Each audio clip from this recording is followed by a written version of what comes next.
આજે આપણે પ્રકરણ 4નો અભ્યાસ કરીશું. ભારતનો સાહિત્યિક વારસો. આપણે જોઈએ કે પ્રાચીન સમયની અંદર માનવી પોતાના વિચારો, પોતાની ભાવો અને લાગણીઓ તથા ઉર્મિઓને અન્ય માનવી કે પ્રાણી સુધી પહોંચાડવા માટે કેટલાક હાવભાવ, સંકેત કે ચિત્રોનો આશરો લીધો. કે એ વખતે ભાષા નહોતી, એને કારણે હાવભાવ, ચિત્રોને આધારે એ પોતાના ઉર્મિઓને રજૂ કરતો હતો. કેટલીક ધ્વનિ કરે તેમાંથી બોલી અને લિપિનો ધીરે ધીરે ઉદ્ભવ થયો. આ લિપિ ભાષા ઘડતરમાં મોટો ફાળો આપે છે. અહીંયા સમયાંતરે પોતાના વિચારો અભિવ્યક્ત કરવા માટે ભાષાનો ઉપયોગ થયો. આ ભાષાના સર્જનાત્મક પ્રયોગથી સાહિત્યનું સર્જન થવા પામ્યું. પ્રાચીન કાળની ભારતીય સાહિત્ય તેની વિવિધતા અને વિશિષ્ટતા માટે ખૂબ પ્રખ્યાત છે અને ભારતના વિદ્વાનોએ પ્રાચીન સાહિત્યને બે ભાગમાં વહેંચ્યું છે. એક વૈદિક સાહિત્ય અને બીજું પ્રશિષ્ટ સાહિત્ય. આપણે કેટલીક લોકબોલી, જેને આપણે લોકભાષાઓમાં રચાયેલું સાહિત્ય એમ પ્રચલિત થઈ ગઈ. આપણે ભાષા સાહિત્ય વિશે અભ્યાસ કરીએ તો ભારતના ઇતિહાસમાં આપણે એક નજર નાખીએ તો સદીઓથી વિવિધ ભાષાઓનો ઉદ્ભવ થયો છે, જોવા મળે છે. આ ભાષાઓ એકબીજા ઉપર અસર કરે છે અને પ્રભાવ પાડે. તેથી ભાષાઓની સમૃદ્ધ સાહિત્યમાં પરિવર્તન આવ્યું છે. પરિણામે નવી નવી ભાષાઓ, નવા સાહિત્યનું સર્જન થયું છે. તેનું ઉત્તમ ઉદાહરણ આપણે સંસ્કૃત ભાષા છે. આપણે જોઈએ કે સંસ્કૃત ભાષાના જે શબ્દો છે એ ઘણી બધી ભાષાઓમાં અભ્રંશ થયેલા છે. એટલે વર્તમાન સમયમાં સંસ્કૃત ભાષાનો ઉપયોગ અત્યારે ધીરે ધીરે ઓછો થતો જાય છે, પરંતુ પ્રાચીન સમયની અંદર સંસ્કૃત એ મુખ્ય ભાષા હતી. પણ ધાર્મિક કાર્યો અને પૂજા વિધિમાં આજે પણ સંસ્કૃત ભાષાનો ઉપયોગ કરવામાં આવે છે. સામાન્ય રીતે માનવી માટે તો અભિવ્યક્ત કરવાની, ઝીલવાની ઉત્તમ તક એ ભાષા પૂરી પાડે છે. પ્રાચીન ભારતમાં લિપિ આપણે જોઈએ કે હડપ્પા સંસ્કૃતિના સમયની અંદર એ વખતની જે લિપિ છે આજે ઉકેલી શકાતી નથી, કારણ કે એ સમયમાં જે હડપ્પા સંસ્કૃતિની જે લિપિ તે સમયના લોકો ભાષા કઈ રીતે તે માહિતી હજુ પ્રાપ્ત થઈ શકી નથી. મહર્ષિ પાણિનીની સંસ્કૃત ભાષાનો મહાન વ્યાકરણ શાસ્ત્રી એ પોતે હતા અને એમને વ્યાકરણ શાસ્ત્ર માટે આ ગ્રંથ લખ્યો છે. પાણિનીએ તેમને અષ્ટાધ્યાયી ગ્રંથની રચના કરી હતી. અહીંયા ઈસવીસન પૂર્વે 4મી સદીમાં એમણે સંસ્કૃત ભાષાની અંદર એ આ ગ્રંથની રચના કરી છે. અહીંયા આર્ય ભાષા કે ઋષિઓની ભાષા કે વિદ્વાનોની ભાષા એ કહેવામાં આવતી હતી. સંસ્કૃત ભાષા એ આર્યોની ભાષા હતી, ઋષિઓની ભાષા હતી અથવા તો વિદ્વાનોની ભાષા.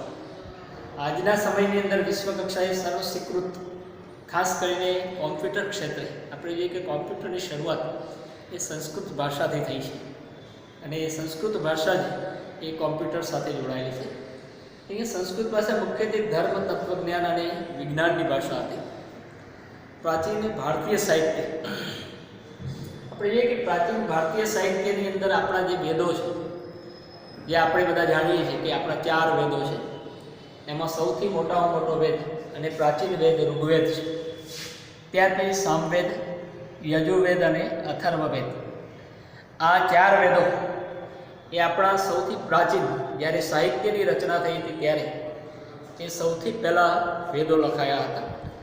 એ ભારતીય સાહિત્યનું પ્રાચીનતમ પુસ્તક એ ઋગ્વેદ છે, જેની અંદર 1028 ઋચાઓ એટલે મંત્રો, તે મંત્રોનો સંગ્રહ છે. ઋગ્વેદને કુલ 10 ભાગની અંદર વહેંચવામાં આવે છે. એ એક અદ્ભુત ગ્રંથ.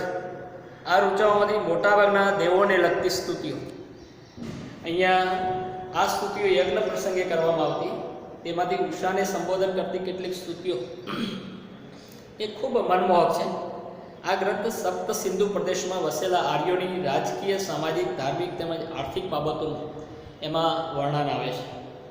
અહીંયા ઋગ્વેદ પછી બીજો વેદ છે સામવેદ.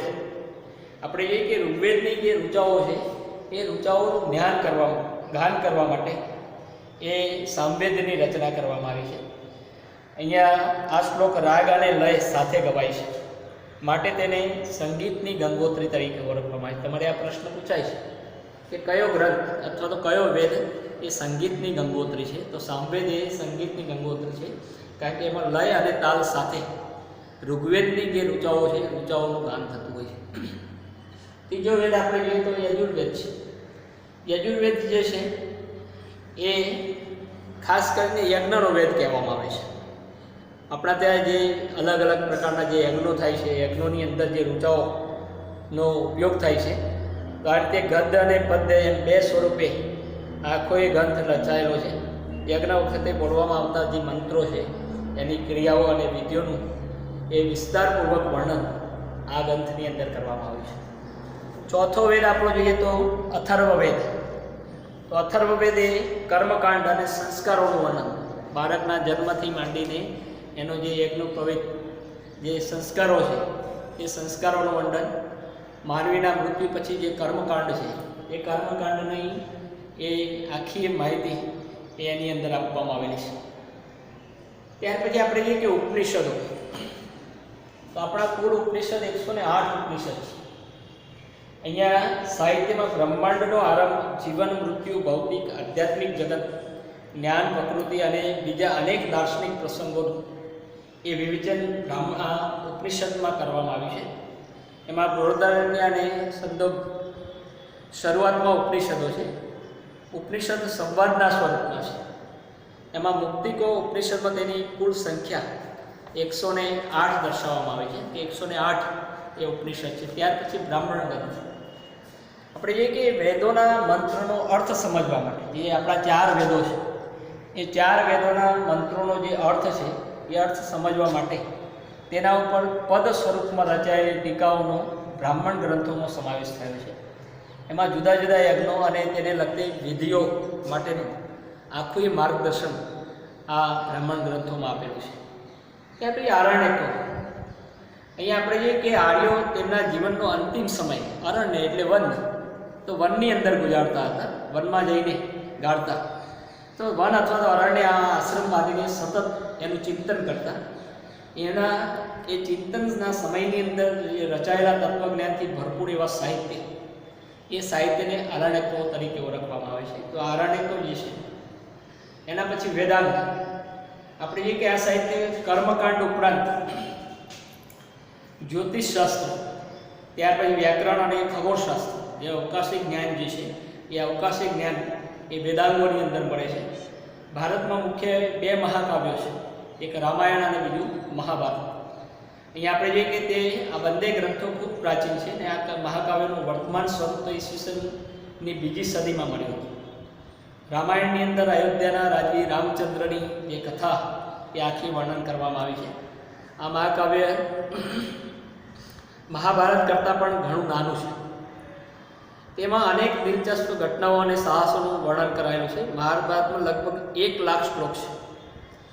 આપણને એનું જ્ઞાન હોવું જોઈએ કે મહાભારતની અંદર 1 લાખ શ્લોક એ સૌથી મોટામાં મોટો ગ્રંથ છે. અહીંયા વિશ્વનો સૌથી મોટામાં મોટો કાવ્ય ગ્રંથ જો ગણવામાં આવે તો મહાભારત છે. અને પાંડવો અને કૌરવો વચ્ચેનું થયેલું જે યુદ્ધ એનો મુખ્ય વિષય છે. તેમ છતાંય કેટલીક અનેક નાની મોટી વાર્તાઓ પણ એની સાથે જોડી દેવામાં આવી છે. મહાભારતમાં ભગવદ્ ગીતા, આપણે જોઈએ કે શ્રીમદ ભગવદ્ ગીતા કુરુક્ષેત્રની અંદર ભગવાન શ્રી કૃષ્ણના મુખે અર્જુનને જે સંવાદો થયા એ આખી ગીતાના સ્વરૂપમાં એ ગ્રહણ દાર્શનિક સિદ્ધાંતોનું વિમોચન કરવામાં આવ્યું છે, વિવેચન કરવામાં આવ્યું છે. એમાં મોક્ષ પ્રાપ્તિના 3 માર્ગો બતાવ્યા છે: જ્ઞાન, કર્મ અને ભક્તિ માર્ગ. આ 3 માર્ગો દ્વારા માનવી પોતે મોક્ષ પ્રાપ્ત કરી શકે છે. એનું આખું એ વિવેચન એ શ્રીમદ ભગવદ્ ગીતામાં કરવામાં આવ્યું છે. રામાયણ અને મહાભારત બંને મહાકાવ્યો સદીઓ સુધી કરોડો લોકોના વિચારો અને સાહિત્યનું સર્જન પર ગ્રહણ એ પ્રભાવ પાડ્યો છે. ભારતમાં સંસ્કાર સિંચનનું જો પ્રેરક કાર્ય હોય તે મહાભારત અને રામાયણ છે, જેમાંથી ઘણા બધા એના ઉચ્ચ આદર્શો જે છે, આદર્શો આપણા સંસ્કાર સિંચનમાં એ ખૂબ જ ઉપયોગી છે. આ યુગની અંદર સંસ્કૃત ભાષાએ પુષ્કળ સાહિત્ય રચાયું હતું, જેમાં ધાર્મિક અને લૌકિક એવી બંને પ્રકારની રચનાઓનો સમાવેશ થાય છે. પુરાણોએ આરંભિક વૈદિક ધર્મને સમજાવવા મુખ્ય ભૂમિકા ભજવી. આ સમયગાળા દરમિયાન અનેક શાસ્ત્રો અને સ્મૃતિ ગ્રંથો પણ લખાયા. આ શાસ્ત્રો વિજ્ઞાન અને તત્વજ્ઞાનના ગ્રંથો છે. દાખલા તરીકે કૌટિલ્યનું અર્થશાસ્ત્ર, કૌટિલ્ય એટલે ચાણક્ય, તો ચાણક્યએ લખેલું જે આખું અર્થશાસ્ત્ર છે એ વહીવટીય વિજ્ઞાનની કૃતિ ગણવામાં આવે છે. વિવિધ કક્ષાએ ગણિત અને અન્ય વિજ્ઞાન સંબંધિત શાસ્ત્ર ગ્રંથો પણ લખાયા છે. એમાં સ્મૃતિ ગ્રંથો ધર્મ દ્વારા અનુમોદિત કર્તવ્યો, એના રિવાજો, એના નિયમો આપવામાં આવ્યા છે. પ્રારંભિક બૌદ્ધ સાહિત્ય પાલી ભાષાની અંદર લખાયું હતું. અહીંયા આપણે જોઈએ કે આ સાહિત્ય 3 ભાગની અંદર વહેંચાયેલું છે. એમાં ત્રિપિટક તરીકે ઓળખવામાં આવે છે. આપણે જેમાં સુત પિટક, વિનય પિટક અને અભિધમ્મ પિટક એ સમાવેશ થાય છે. આ ઉપરાંત બૌદ્ધ સાહિત્યમાં અન્ય ગ્રંથો પણ લખાયા કહેવાય છે કે ગુપ્ત યુગની સંસ્કૃત કાવ્ય અને નાટકના વિકાસમાં સુવર્ણયુગ કહેવામાં આવે છે. કારણ કે ગુપ્ત યુગ એ વખતનો સાહિત્ય ક્ષેત્રે સુવર્ણયુગ તરીકે ઓળખાતો હતો અને આ સમયની અંદર પાલી ભાષામાં ઘણું બધું સાહિત્ય લખાયેલું છે. આ સમયના મહાન લેખકોમાં કાલિદાસ, સંસ્કૃત સાહિત્યની અંદર આપણે જોઈએ તો કવિ કાલિદાસ એ સૌથી મોખરે છે. ત્યાર પછી ભવભૂતિ, ભારવી, ભર્તૃહરિ, બાણભટ્ટ, માદ ઇત્યાદિનો સમાવેશ થાય છે. આ તમામ ભારતમાં વિખ્યાત છે. જેમાં કાલિદાસ તો વિશ્વ પ્રસિદ્ધ કવિ છે. આપણે જોઈએ કે કાલિદાસની કેટલીક કૃતિઓ એવી છે કે જે વિશ્વની અંદર પ્રસિદ્ધ છે. પોતાના ઉત્તમ કાવ્યકલા અને ઉત્કૃષ્ટ નાટ્ય શૈલી, કુમાર સંભવ, રઘુવંશ, મેઘદૂત અને અભિજ્ઞાન શાકુંતલ વગેરે કાલિદાસના ગ્રંથો છે. જર્મન કવિ ગેટ એ પોતે જ્યારે અભિજ્ઞાન શાકુંતલનો અભ્યાસ કર્યા પછી એ પોતાના માથા ઉપર મૂકીને નાચ્યો હતો. એટલો બધો આ ગ્રંથ એને ગમી ગયો હતો. અહીંયા આ પ્રસિદ્ધ ગ્રંથોમાં ભવભૂતિ આપણે જોઈએ કે બાણભટ્ટ લિખિત હર્ષચરિત, સમ્રાટ હર્ષવર્ધનનું જીવન ચરિત્ર એમાં આપવામાં આવ્યું છે.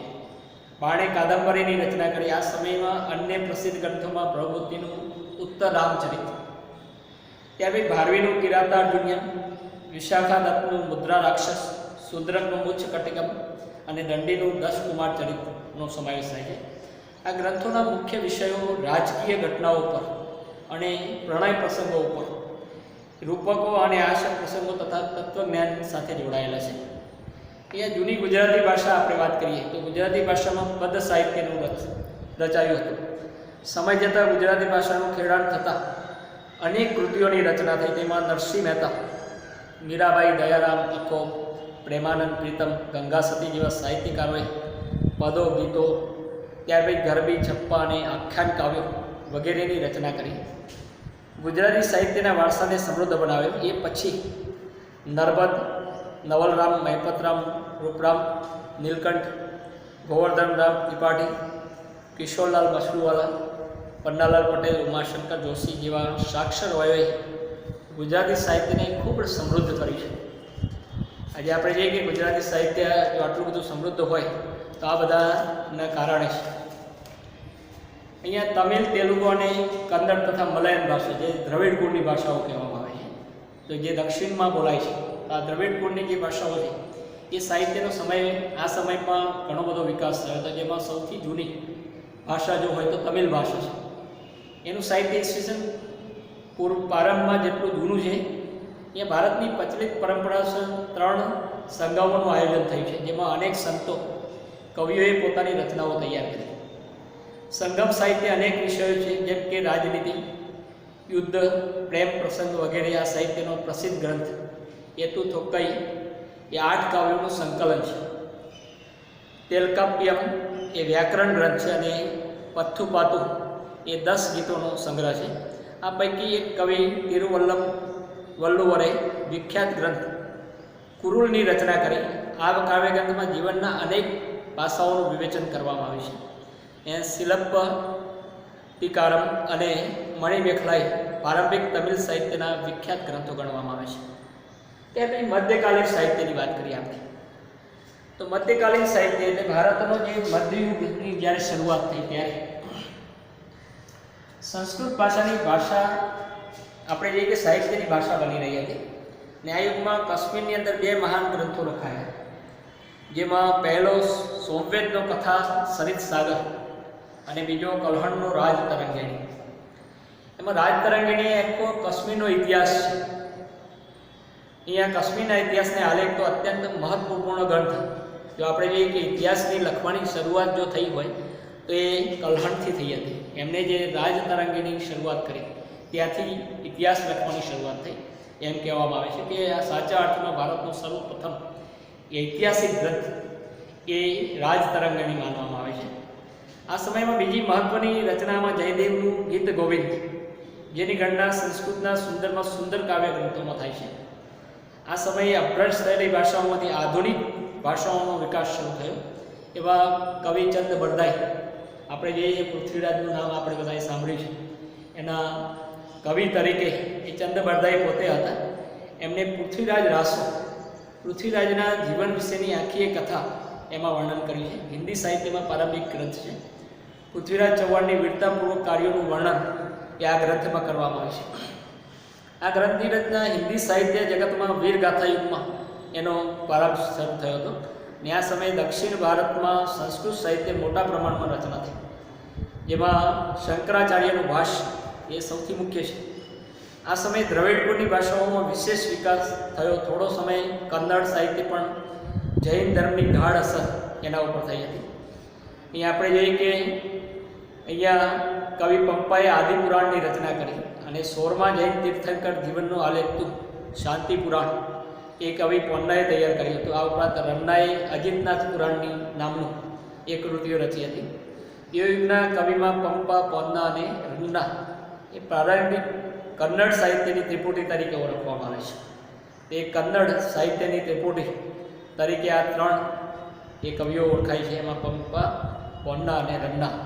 કવિ કંબલે તમિલ ભાષામાં રામાયણની રચના કરી. આ ઉપરાંત તમિલ ભાષામાં અન્ય પ્રસિદ્ધ સાહિત્ય રચાયું.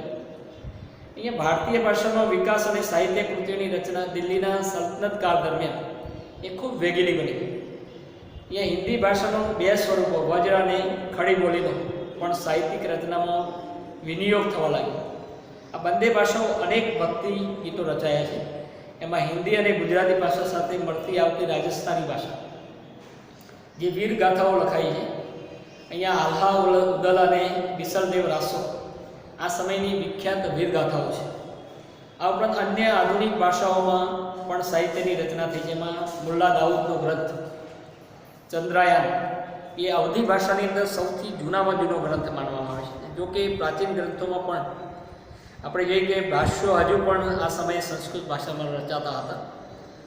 ત્યારથી ફારસી ભાષા, આપણે જોઈએ કે ફારસી ભાષા એ દિલ્હી સુલતાનોની એ રાજભાષા હતી અને તેનો સાહિત્યિક અસર રૂપે અનેક ફારસી શબ્દોનો સમાવેશ આપણી ભાષાઓમાં થયેલો છે. એ ભારતીય ભાષાઓમાં થયેલો જોવા મળે છે. અને આ યુગમાં અનેક ઇતિહાસકારો થયા, જેમાં જિયાઉદ્દીન બર્નીએ તારીખે ફિરોઝશાહીની રચના કરી, જેમાં ખલજી અને મોહમ્મદ તગલકના વંશના રાજ્યનું વિસ્તૃત વર્ણન એ વિવરણ કરવામાં આવ્યું છે. તેને રાજકીય સિદ્ધાંતો પર ફતવાએ જહાદારી નામનો ગ્રંથ લખ્યો અને અમીર ખુશરો આ સમયના સૌથી મહાન સાહિત્યકાર ગણવામાં આવે છે. તેઓ એક કવિ, ઇતિહાસકાર, રહસ્યમય સંત, સંગીતકાર હતા અને સુપ્રસિદ્ધ હઝરત નિઝામુદ્દીન ઓલિયા તેના ગુરુ હતા. તેની મહત્વની કૃતિઓમાં આશિકા નૂર, સિપાઈ અને કિરાતુલ સદાયનનો સમાવેશ થાય છે. આ ઉપરાંત તેણે અનેક કાવ્ય ગ્રંથોની પણ રચના કરી છે. તેને પોતાને ભારતીય હોવાનો ખૂબ ગૌરવ હતો. તેથી ભારતને પોતે પૃથ્વી પરનું એક સ્વર્ગ ગણતો હતો. તેને પોતાના પુસ્તકોમાં ભારતનું વાતાવરણ, તેની સુંદરતા, એની ઇમારતો, એના જ્ઞાન વિજ્ઞાનના પુષ્કળ વખાણ એ પોતાના સાહિત્યમાં કર્યા છે. એ પોતે દૃઢપણે માનતો હતો કે હિન્દુ ધર્મનું સાર તત્વ અનેક રીતે ઇસ્લામ સાથે મળતું આવે છે.